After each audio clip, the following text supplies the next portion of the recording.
नमस्कार मित्रों, मैं अनिकेत आपके समक्ष उपस्थित हूं एक नई वीडियो के साथ। वर्तमान समय में भारत में एक मुद्दा बहुत ही ज्यादा सुर्खियों में है। हाल ही में रिलीज हुई फिल्म द केरला स्टोरी।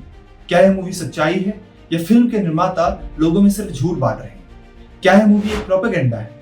इस वीडियो के माध्यम से आपको इन प्रश्नों के उत्तर खोजने में मदद मिलेगी। बात करें इस मूवी की तो यह मूवी 3 लड़कियों की कहानी है जो केरल में चल रही आतंकी साजिश को उजागर करता है, उनकी मंसूबों को उजागर करता है। इस फिल्म में यह दिखाया गया कि किस तरह उन लड़कियों का ब्रेन वॉश करके उनका धर्म परिवर्तन कराया जाता है तथा उसके बाद उन्हें सीरिया भेज दिया जाता है एज अ सेक्स स्लेव या फिर सुसाइड बॉम्बर की तरह। इस फिल्म के निर्देशक सुदीप्तो सेन तथा इस फिल्म के निर्माता विपुल अमृतल शाह हैं। वहीं इतने विरोध के बावजूद इस फिल्म ने 100 करोड़ की कमाई का आंकड़ा पार कर लिया। अब बात करें इस मूवी के विरोध का, तो पहली बात, ऐसे विषयों पर बनाई जाने वाली फिल्मों का विरोध होना एक आम सी बात है, क्योंकि कुछ धर्म विशेष के बचाने वाले लोगों को आग लग जाती है। पिछले साल 2022 में इस मूवी का टीजर लॉन्च हुआ था। उस समय इस मूवी की बहुत ज्यादा चर्चा नहीं थी, परंतु इस साल 26 अप्रैल 2023 को इस मूवी का ट्रेलर लॉन्च हुआ और यह मूवी सुर्खियों में तोड़ने लगी।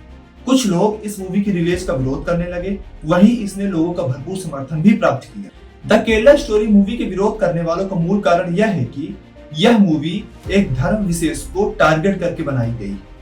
यहाँ पर धर्म विशेष से तात्पर्य इस्लाम धर्म से। यह मूवी हमारे मन में इस्लाम तथा मुस्लिम भाइयों के प्रति घृणा पैदा करेगी। अब इसमें मैं क्या ही कहूँ, मैं इतना कह सकता हूँ कि यह तो एक समझ का फर्क है। इस मूवी में आईसिस एक आतंकवादी संगठन तथा उसके मंसूबों को दिखाया गया है। इसमें धर्म का कहीं एंगल है ही नहीं, न उसका जिक्र है। अब तो यह आपके ऊपर है कि आप उसे किस तरह से स्वीकार करते हैं। आप कुछ लोगों के द्वारा पकाए तथा परोसे गए बयानों से अपनी क्या राय बनाते हैं। इस मूवी के विरोध का दूसरा कारण यह है कि इस मूवी में 32,000 लड़कियों के प्रताड़ित होने का आंकड़ा दिया गया है। लोगों का कहना है कि यह आंकड़ा फेक है या अपने दिमाग में खुद से बुना गया आंकड़ा है। इस पर मैं आगे आके चर्चा करता हूँ। उससे पहले इस मूवी का रिलीज रोकने के लिए हाई कोर्ट तथा सुप्रीम कोर्ट में याचिका दायर की गई। कोर्ट ने इस फिल्म की रिलीज रोकने से साफ मना कर दिया, परंतु आदेश दिया कि इस 32,000 के आंकड़े को सुधारा जाए तथा 32,000 के आंकड़े को 3 आंकड़ों में परिवर्तित करने पर बात हुई और फिल्म का डिस्क्रिप्शन 32,000 से 3 लड़कियों के कहानी पर आधारित हुआ। अब बात करते हैं 32,000 केसेस की। 25 जून 2012 को केरल के तत्कालीन सीएम ओमान चांडी ने असेंबली में एक रिपोर्ट पेश की, जिसके अनुसार साल 2006 से 2012 के मध्य 7,713 लोगों का इस्लाम में कन्वर्जन हुआ था। साल 2009 से 2012 के मध्य 2667 लोगों का इस्लाम में कन्वर्जन हुआ था, जिसमें से 2195 हिंदू तथा 492 क्रिश्चियंस थे। साल 2009 में केरल हाई कोर्ट ने लव जिहाद पर कानून बनाने की बात कही, क्योंकि कोर्ट के अनुसार 3,000 से 4,000 लड़कियों का लव अफेयर के बाद कन्वर्जन हुआ था। साल 2009 में KCBC Kerala Catholic Bishops Council ने यह बताया कि 2006 से लगभग 2600 यंग क्रिश्चियन गर्ल्स का इस्लाम में कन्वर्जन हुआ था। वहीं ओआरएफ की रिपोर्ट के अनुसार major pro ISIS recruitment Kerala से थी। 24 जुलाई 2010 को केरल के तत्कालीन सीएम बीएस अच्युतानंदन ने यह कहा था कि पीएफआई, जिस पर पिछले साल 2022 में बैन लग चुका है, आगे आने वाले 20 सालों में केरल को एक इस्लामिक स्टेट बनाना चाहता है, जिसकी ऑथेंटिसिटी हाल ही में हमारे देश की नेशनल इन्वेस्टिगेशन एजेंसी ने प्रूव की। अभी तक सिर्फ मैंने 2012 से पहले तक के केरल के आंकड़ों पर बात की है। वर्तमान में तो 2023 चल रहा है, तो केरल पर कन्वर्जन रेट और कितना ज्यादा हो सकता है। इस फिल्म में कहीं भी 32,000 केरल की लड़कियां या फिर 32,000 हिंदू लड़कियों की बात नहीं की गई। फिल्म के टीजर में यह दिखाया गया है कि फातिमा नाम की एक लड़की अफगानिस्तान की जेल में है और उसके जैसी 32,000 और लड़कियां इस जाल में फंसी हुई हैं। अब ये 32,000 लड़कियां केरल की हो सकती हैं, देश के अलग अलग हिस्सों से हो सकती हैं, या फिर दुनिया के 195 देशों के अलग अलग हिस्सों से हो सकती हैं। अगर ऐसा हुआ तो ये 32,000 का आंकड़ा सार्थक हो सकता है। इन सभी में एक ही बात कॉमन है, हम जैसी 32,000 लड़कियां, ना कि हम जैसी 32,000 हिंदू लड़कियां या फिर हम जैसी 32,000 केरल की लड़की। केरल में व्याप्त इस समस्या को और अच्छे से समझने के लिए आइए हम साल 2001 से 2011 के मध्य केरल का रिलीजियस ब्रेकडाउन देखते हैं। साल 2001 में केरल में हिंदुओं का जनसंख्या प्रतिशत 56.16% तथा मुस्लिमों का जनसंख्या प्रतिशत 24.70% था, जो 2011 में हिंदुओं का जनसंख्या प्रतिशत घटकर 54.73% तथा मुस्लिमों का जनसंख्या प्रतिशत बढ़कर 26.56% हो गया। इन 10 सालों में केरल में मुस्लिमों की आबादी 10 लाख की संख्या से बढ़ी है। इसके अतिरिक्त आइए हम हादिया का केस समझते हैं। केरल की एक 18 वर्ष की हिंदू लड़की अखिला अशोकन साल 2011 में तमिलनाडु मेडिकल की पढ़ाई करने के लिए जाती है। वहां वह इस्लाम धर्म स्वीकार कर लेती है। कुछ दिन बाद माता पिता के द्वारा उसे वापस बुलाए जाने पर वह आने से मना कर देती है। साल 2016 में अखिला के पिता ने पुलिस में एक मिसिंग रिपोर्ट दर्ज कराई तथा केरल हाई कोर्ट में एक पिटीशन दर्ज की कि उसकी लड़की का जबरन धन परिवर्तन कराया गया।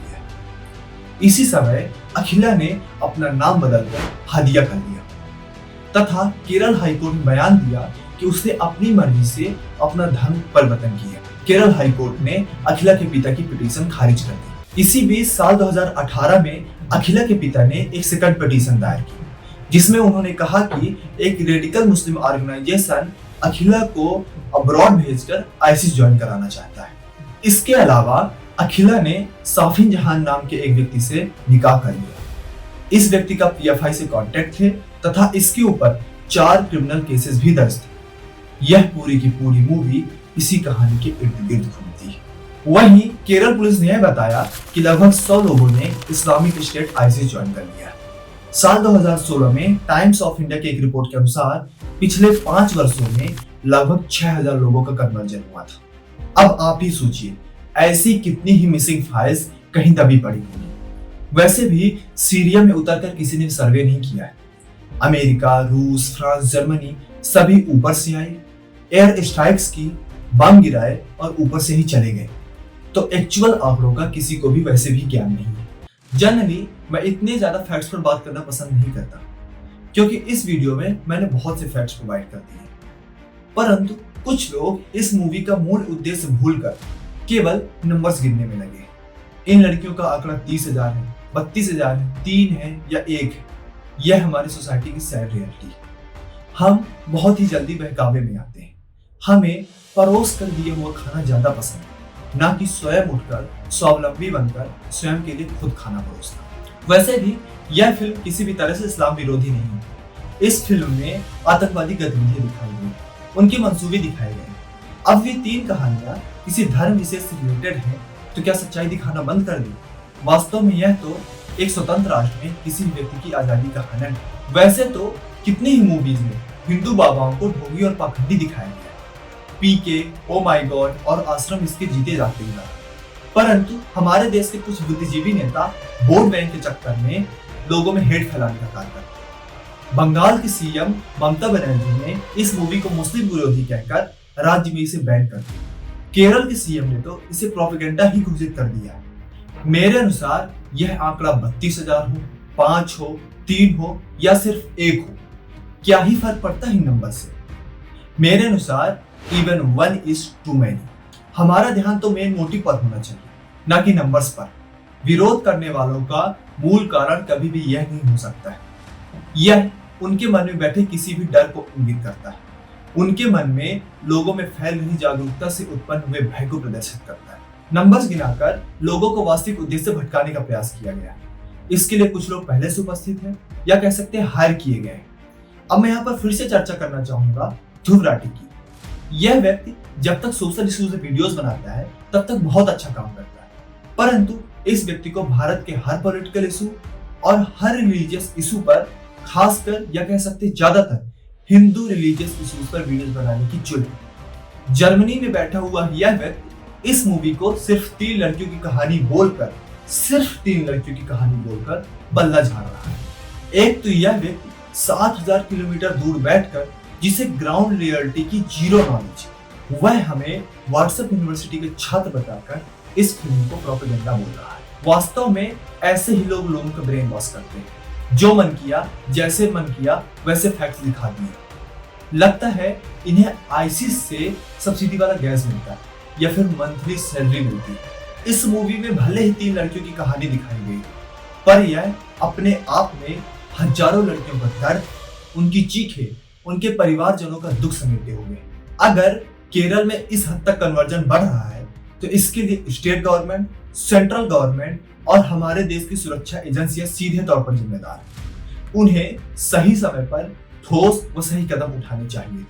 केवल असेंबली में रिपोर्ट पेश करने, किसी स्टेट इलेक्शन में फिल्म का प्रमोशन करने से इशू सॉल्व नहीं होता है। यह हमारे देश की गवर्नमेंट का सीधा फेलर है। इसके अतिरिक्त हम आम नागरिकों को भी जागरूक व सशक्त बनना होगा। हमें अपने स्वयं के धर्म, इस्लाम धर्म व अन्य सभी धर्मों का ज्ञान प्राप्त करना चाहिए, क्योंकि इन सभी घटनाओं का निष्कर्ष यह निकलता है कि इस तरह की जाल में हम अपने अल्प ज्ञान के कारण फंसते हैं। एक ज्ञानी व जागरूक व्यक्ति को कभी भी कोई भी इस तरह से भटका नहीं सकता। और अगर मैं इंडिविजुअली हिंदू धर्म की बात करूं तो अगर आपको शास्त्र ज्ञान, पुराणों का ज्ञान, उपनिषदों का ज्ञान तथा गीता का ज्ञान होगा, अपने 33 कोटि देवी देवताओं की महिमा का ज्ञान होगा, श्री कृष्ण की लीला तथा श्री राम के संघर्ष का ज्ञान होगा, तो आपको अपना धर्म बहुत प्यारा लगेगा। आपको अपने धर्म में व्याप्त विचारों से प्रेम होगा। फिर आपको किसी और धर्म में जाने की जरूरत महसूस नहीं होगी।